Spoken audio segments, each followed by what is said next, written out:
Hello, BookTube. Who's up for a mail haul? It's been a while. I've got a nice size one here. Let's just go through it together. We'll start with this thing. These gum-packed envelopes are always such a pain in the neck to open. What is this? Castle, a history of the architecture that shaped medieval Britain by Mark Morris, who's a name we've heard on this channel many times before. He's a historian that I like. Currently working, a prolific, in fact, historian that I like. This is the book, Castle. He did a book called The Norman Conquest that was very good. He's done a bunch of other things too. This comes out in April, and it's just exactly what you say. It's a history of the castle and its effect on English society. Wonderful, fantastic. Okay, that's a fine start. And I've got another one of these envelopes, same kind of envelope. We'll give this a try. You people, it's been months now. You don't seem to mind the moment that it takes me to open these things. So I'm doing these things without editing, which is great because I couldn't edit if I tried. Okay. All right, good. Excellent. This is the finished copy of The Age of Caesar. 5 Roman lives from Plutarch's Parallel Lives, in a new translation by Pamela Mensch, with a foreword by Mary Beard, the popular classicist Mary Beard. I originally thought that I was going to be reviewing this for the Christian Science Monitor, but instead I reviewed it for the American Conservative magazine. So if you have access to a large newsstand, you can look for it when it comes out. I think it's in the next issue. This comes out on the very last day of January in 2017. I had a lot of reactions to it. And my editor at the American Conservative was a prince. He gave me all the room in the world to talk about it instead of saying you have 900 words. No, I had I think 2,600 words, and I used them all. This was great fun. It's a thorough review. I'll leave a link when it becomes available. Then we've got these things that don't work either. There we go. Look at that. What have we got here? Oh, okay. This is the finished copy of Steve Jones' Revolutionary Science, with the subtitle Transformation and Turmoil in the Age of the Guillotine.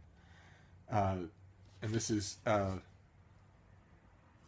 Enlightenment science, I believe. Paris, at the time of the French Revolution, was the world capital of science.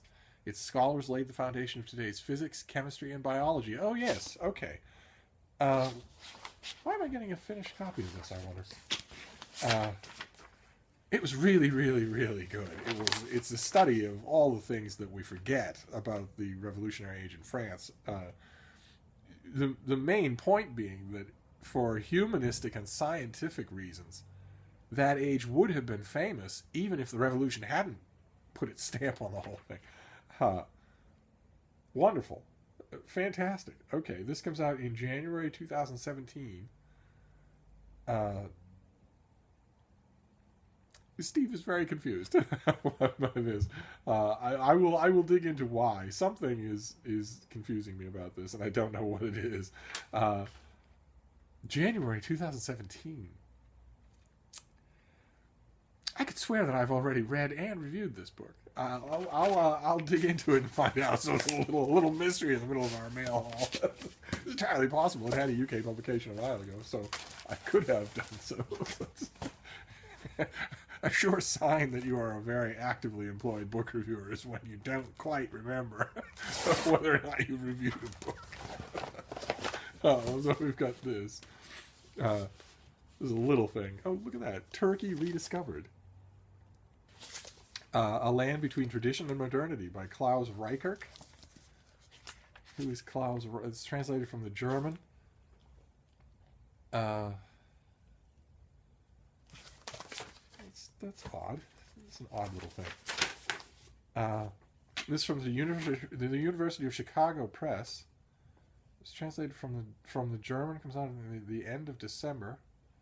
Available for the first time in English, this book is an exhilarating journey through Turkey's history and a perceptive look at the interactions between secularism, religion, and multi-ethnic identity. Okay. All right. First time available in English, but when did the book come out? 2011. Okay. Huh. That's odd. I have many, many fond memories of Turkey, so they'll take me about 15 minutes to read, so I will allot that 15 minutes right away. University of Chicago Press. That's odd. All right, then we have a nice big, thick envelope. That's good. Could be multiple things. Oh, it's two things. It's two copies of the same book. Okay, from One World Press. Oh, well, when it's a lucky thing there are two copies, because I know where one of them's going. This is Who Lost Russia? How the world entered a new Cold War. Let's see what we have here. The Cold War ended 25 years ago, but Russia and the West are bitter rivals once again. What happened? The collapse of the Soviet Union at the end of 1991 appeared to usher in a remarkable new era of peace and cooperation with the West. It certainly didn't appear that way to me, and I was very vocal about it at the time. This, we are told, was the end of history. Now the entire world would embrace Enlightenment values and liberal democracy. In reality, Russia emerged from the 1990s battered and humiliated, a latter-day Weimar Germany. Its protests ignored at NATO expanded eastward to take in ex-Soviet republics, determined to restore his country's bruised pride. Okay. President Vladimir Putin has overseen rapid economic growth and made incursions into Georgia, Ukraine, and Syria.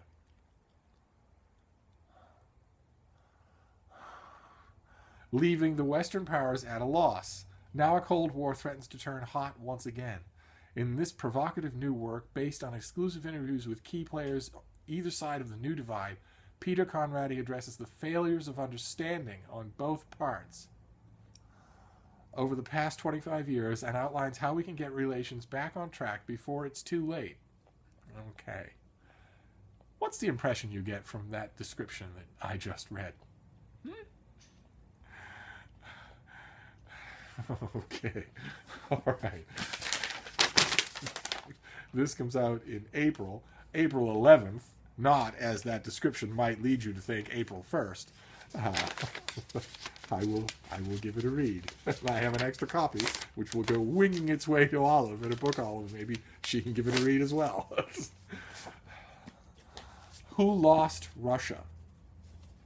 The title asks, and now that we've read the description, we now have a pretty good idea of what that means. What does it mean, who lost Russia?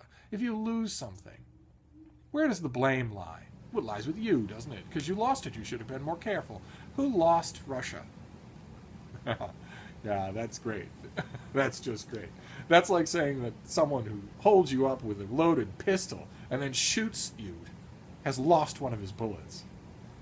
All right. Okay. We'll see. I'll read it, and I'll have Olive read it. And then there's this, a box, and that'll be it for today. This is actually the end of our little mail haul. Don't know if you can hear that murmuring sound. That's the building's heat, which is, it adds insult to injury because not only is it totally ineffective, but it's also very loud. Let's see. Oh, very nice. Oh, very nice. This is the enormous finished copy of something we've seen here already, The Red Sphinx by Alexander Dumas. This is the finished copy, and it's lovely. Look at that. Oh, wow. Okay. Didn't expect that. So, don't know why. I didn't expect the finished copy would be so nice. It's a forgotten sequel to The Three Musketeers, published in English for the first time in over a century. Oh my. Later, toward the end of his career, Dumas wrote The Red Sphinx, another direct sequel to The Three Musketeers that begins a mere 20 days after. The Red Sphinx picks up exactly where the Three Musketeers left off, continuing the stories of Cardinal Richelieu, Queen Anne, and King Louis, and introducing a charming new hero. Oh my. Alright, so this comes out the very beginning of January. I read the big fat paperback advance copy that I got, and I loved it. I just loved it. But I've been kind of on the fence about reviewing it for the Christian Science Monitor. I don't know why. For some reason, when my editor and I were talking about, what our lineup's going to be for January, I was kind of softballing it, and now I'm wondering why. Maybe now I want to do it. Oh, isn't that lovely? Okay. All right. So what have we got here? We've got Alexander Dumas. We've got Apologetics for a Ruthless, Blood-Stained Dictator. We've got Turkey Rediscovered, a cute little thing. Revolutionary Science, our mystery book. Steve is going to have to Google the heck out of, find out why this is dropping so many pennies. When if this is the finished copy, I'll figure it out. I'll figure it out. The Age of Caesar, which I had a lot to say about, 2,500 words to say about, and Castle, a history of the famous piece of architecture by a historian whose work I really like. So that's great. That's not a bad haul. So that'll be it for today, and I'll see you soon, Book 2. Thank you.